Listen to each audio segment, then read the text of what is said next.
Hello everyone, welcome back to our blog. हमारी प्यारी सी फैमिली को वेलकम है हमारे इन ब्लॉग्स में। Welcome everyone.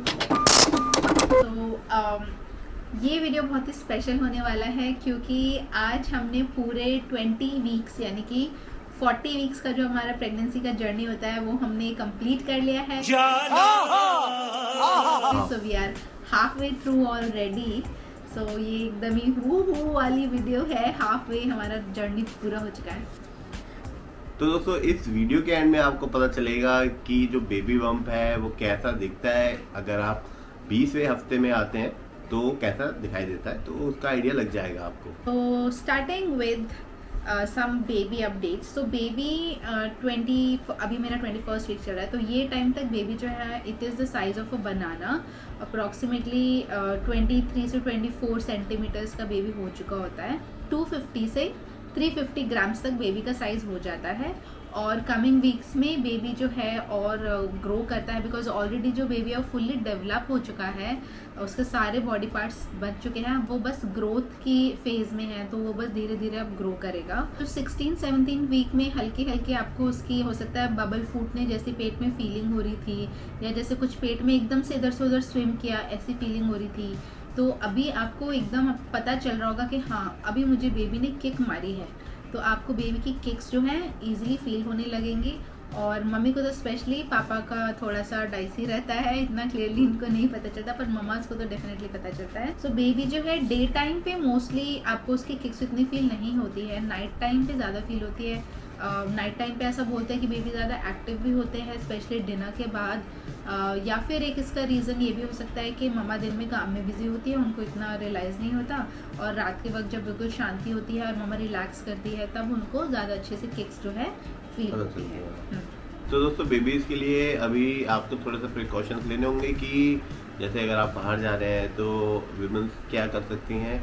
कोई दुपट्टा वगैरह लेके जाएं, और ज़्यादा लाउड म्यूज़िक में तो बिल्कुल मत जाना क्योंकि वो उसको फिर प्रॉब्लम हो सकता है। तो ऐसी मतलब सेंसेस डेवलप हो चुके हैं, तो इस बात का ध्यान रखना, ठीक है। तो हम भी अवॉइड करते हैं। इवन हमने तो एक मूवी आई थी तो उसकी टिकट वगैरह हमने परचेज कर ली थी, फिर हम मूवी देखने गए भी, और फिर हमें लगा कि नहीं यहाँ पे मतलब विद इन 1 और 2 मिनट्स हमें लगा कि जो साउंड है वो काफ़ी हैवी है, तो काफ़ी लाउड लगा, तो हमने कहा चलो रहने दो, मूवी नहीं देखते। तो ठीक है, आप भी अपना पहले ही ध्यान रखना। सो ये हमारी कुछ लर्निंग्स थी जो आप भी ध्यान रखना, स्पेशली जब आप सेकेंड ट्राइमेस्टर में एंटर कर चुके हो, आपके 5th मंथ लगभग अगर स्टार्ट हो चुका है, तो आपको तेज़ आवाज़ वाली जगह अवॉइड करनी है। जैसे कि सुमित ने बोला, तो मूवी देखने के लिए आप थिएटर्स वगैरह अवॉइड करना क्योंकि वहाँ पे आवाज़ बहुत तेज़ होती है, ठीक है।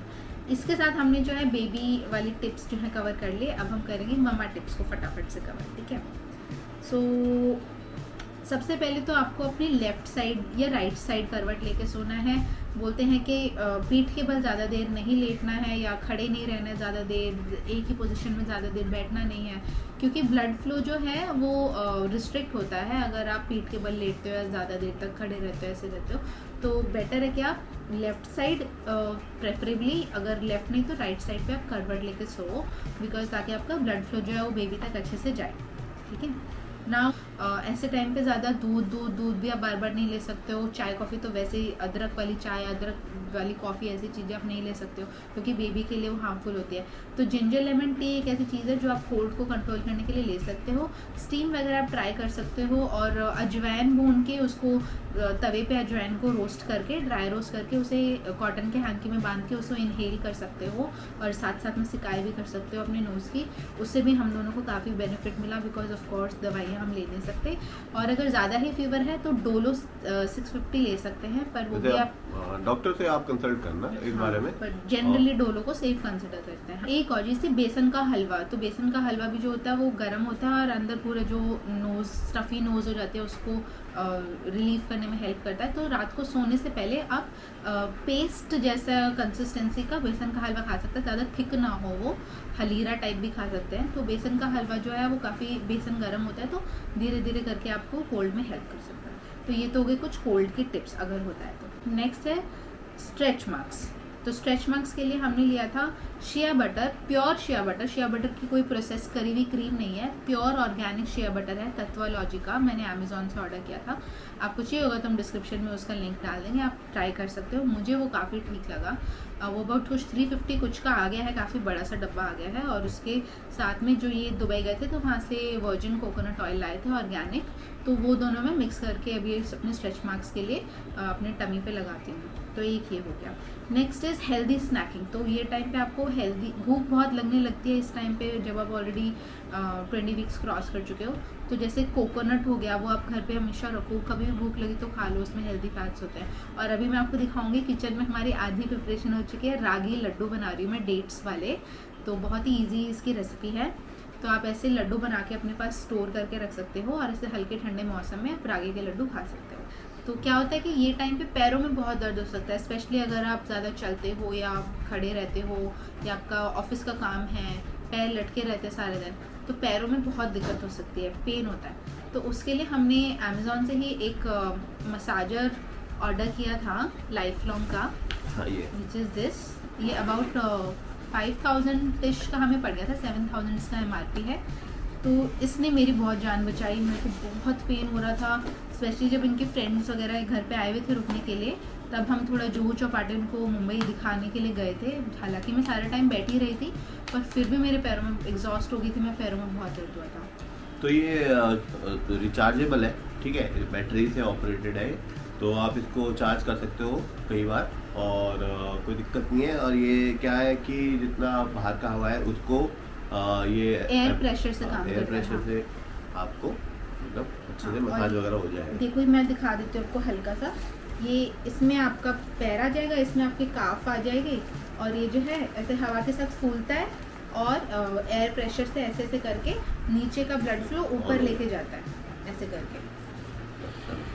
तो ये है, यहाँ से एयर आती जाती है और ये आपको मसाज, कई सारे मोड है इसमें, आप वो चेक कर सकते हो। 3-4 अलग अलग Description में टाइप के link है। मसाजेज हैं, आप ले लेना अगर आपको लगे कि हाँ चाहिए तो, क्योंकि इस टाइम पे वेरिकोज वेन और ये सब होने के बहुत चांसेस रहते हैं। तो मेरे को तो इसने बहुत ही ज़्यादा हेल्प करा था मेरे पेन रिलीफ करने में।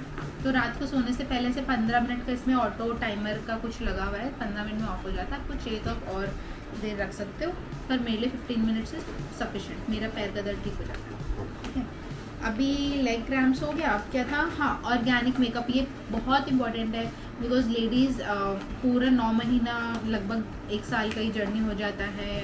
तो आप क्या है, आप कुछ भी केमिकल्स वाला अपने फेस में नहीं लगा सकते हो, तो ऑर्गेनिक मेकअप आप ज़रूर यूज़ करना। मैंने लास्ट वीडियो में जो अपने मेरे जस्ट हर्ब्स की लिपस्टिक्स और रूबी, आई थिंक रूबी ही था ब्रांड, उसका नायका से मैंने ऑर्गेनिक फाउंडेशन जो मैंने अभी भी लगाया हुआ है, मैं सिर्फ यही यूज़ कर रही हूँ। ऑर्गेनिक मेकअप ही आप यूज़ करो और ट्राई करो जितना हो सके अवॉइड करो। देखो नेल पेंट्स वगैरह मैं कुछ भी नहीं लगा के अभी रख रही हूँ, बिकॉज केमिकल्स आप जितना अपने अंदर लोगे, सारी चीज़ें प्लेजेंटा फिल्टर नहीं कर सकती है, तो आप केमिकल से खुद को बचा के रखो जितना हो हाँ, सके। ये आप ध्यान रखना कि एक्चुअली क्या है कि जब जितने भी ये आपके ब्यूटी प्रोडक्ट्स हैं तो उनको आपको पढ़ना है अच्छे से कि वो प्रेगनेंसी सेफ है कि नहीं है। तो क्योंकि क्या है कि आप इतने केमिकल्स होते हैं उनमें, तो स्किन के थ्रू आपके अंदर वो जा सकते हैं। तो उसके लिए ये बोला जा रहा है कि आप अवॉइड करो, नेचुरल जो भी चीज़ें वो ही ट्राई करो। तो हम तो वही कर रहे हैं। और हाँ, टिक्की उसमें भी था ना हाँ, सैलड। तो जैसे अभी हम बर्गर की टिक्की होती है तो वो लेके आए थे हम, रेडीमेड मैकेन्स जैसी जो मैकेन वाली, होती तो उसमें लिखा हुआ सल्फाइड्स हैं, तो सल्फाइड्स हार्म कर सकते हैं, तो काफ़ी इश्यूज हो सकते हैं उसकी वजह से। तो पढ़ के खाओ।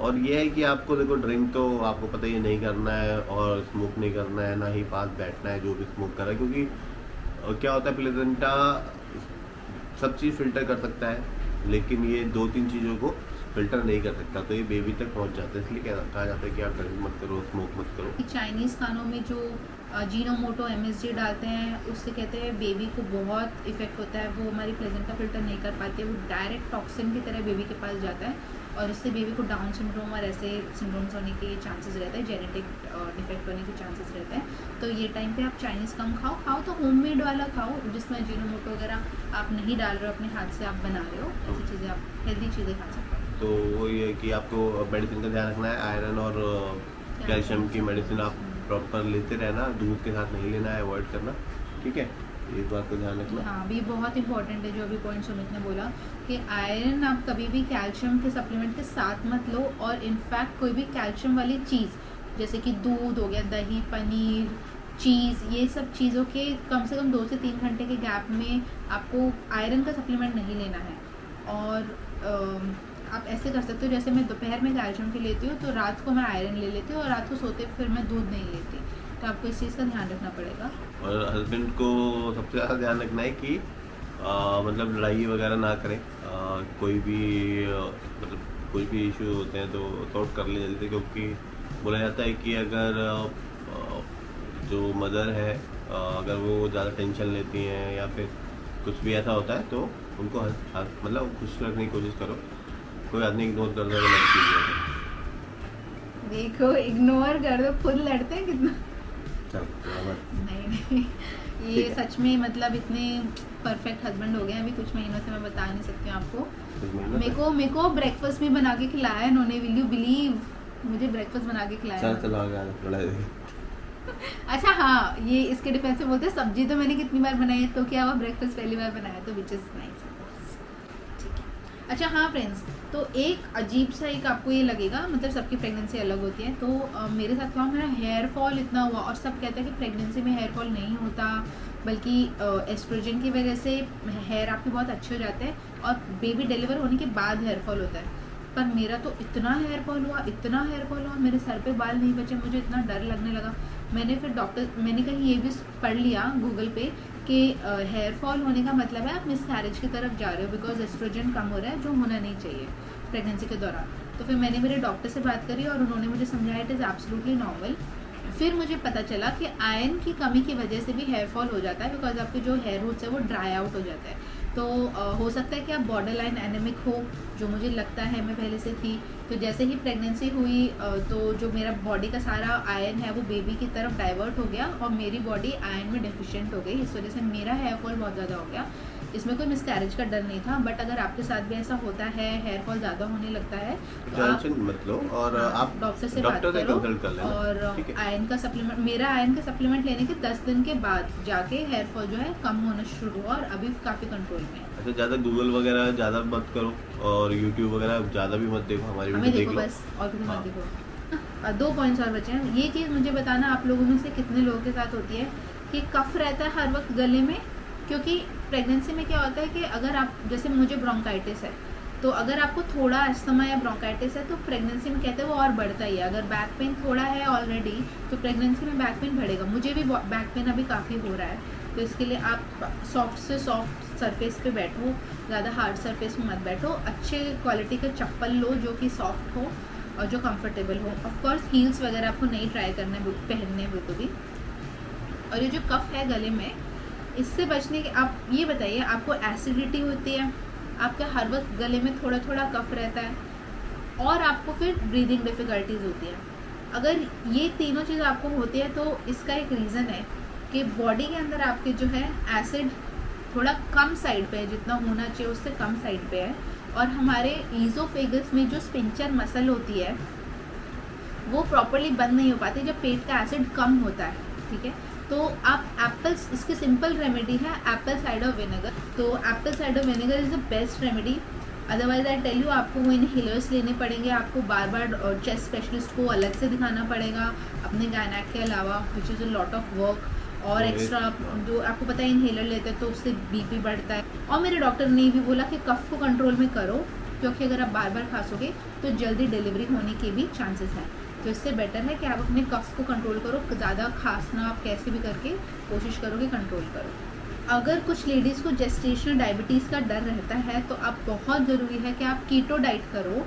हालांकि फिर आप ये अपनी न्यूट्रिशनिस्ट से डिस्कस कर सकते हो, but it's my personal suggestion. मैं कोई डॉक्टर या कोई मेरे को मेडिकल एडवाइस नहीं है, बट ये मैं अपने ऊपर ट्राई कर रही हूँ तो मैं आपको बता सकती हूँ कि मुझे इस चीज़ ने बहुत हेल्प किया।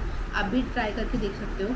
तो अनाज कम खाओ और प्रोटीन खूब खाओ, सब्जियां खूब खाओ, दूध दही खूब लो, फ्रूट्स खूब खाओ, लेकिन अनाज और फ्राइड वाला तेल बहुत ही कम करो, ख़त्म कर दो। ठीक है, चीनी बिल्कुल ख़त्म कर दो। आपको अगर कार्बोहाइड्रेट्स, क्योंकि प्रेगनेंसी में कार्बोहाइड्रेट्स बहुत ज़रूरी हैं, तो आप आलू खाओ अच्छे से, शकरकंदी, आप ये सब अच्छे वाले कार्बोहाइड्रेट्स खाओ। फलों में भी, फल सब्जियों में भी अच्छे कार्बोहाइड्रेट्स होते हैं, वो लो। तो कीटो डाइट करो, go low on grains and prepare your own healthy snacks. जैसे मैं रागी और डेट्स के लड्डू बना रही हूँ, तो आप ऐसे हेल्दी स्नैक्स बनाओ, अपने पास रखो। भुने चने खाओ, गुड़ खाओ थोड़ा बहुत उसके साथ में, वो आपको आयरन की डेफिशिएंसी भी दूर करें। तो लास्ट पॉइंट है हमारा वजीनल डिस्चार्ज का, which is a very common thing in pregnancy, specially ये टाइम पे, क्योंकि बेबी जो है वो आपका पेल्विक रीजन से ऊपर आ चुका है, पेट की तरफ आ चुका है। तो जैसे जैसे बेबी बढ़ेगा, उसका साइज़ बढ़ेगा, वेट बढ़ेगा, उसका प्रेशर नीचे आपकी यूट्रस पे पड़ता है। तो हो सकता है कभी ज़ोर से खांसते वक्त या हंसते वक्त आपको थोड़ा सा डिस्चार्ज हो या वैसे डिस्चार्ज हो। तो कुछ लेडीज़ डर जाती हैं कि मेरा एमनियोटिक फ्लूइड तो नहीं निकल रहा। तो उसके बीच में डिफ्रेंशिएट करने का सिंपल सा तरीका है कि उसकी स्मेल आप चेक करो। एमनियोटिक फ्लूइड बिल्कुल स्टेराइल होता है, उसमें कोई स्मेल नहीं होती है और वो कॉन्टीन्यूस डिस्चार्ज होता है। एक बार शुरू हुआ तो होता रहेगा हल्के हल्के, बट यूरिन डिस्चार्ज होगा तो उसमें थोड़ा सा स्मेल होगा और कॉन्टीन्यूस नहीं होगा। तो यूरिन डिस्चार्ज है तो of course there is no problem, but amniotic discharge है तो अपने डॉक्टर से बात कर सकते हो। ऐसे केस में वो हो सकता है आपको कुछ मेडिसिन दें या फिर समटाइम्स इन सीरियस सिचुएशंस वो वहाँ पे स्टिचेस भी कर सकते हैं, ताकि जो है बेबी को प्रोटेक्ट कर सकें और एमनियोटिक लिक्विड का जो है लॉस से वो आप बचा सके आपके बेबी को।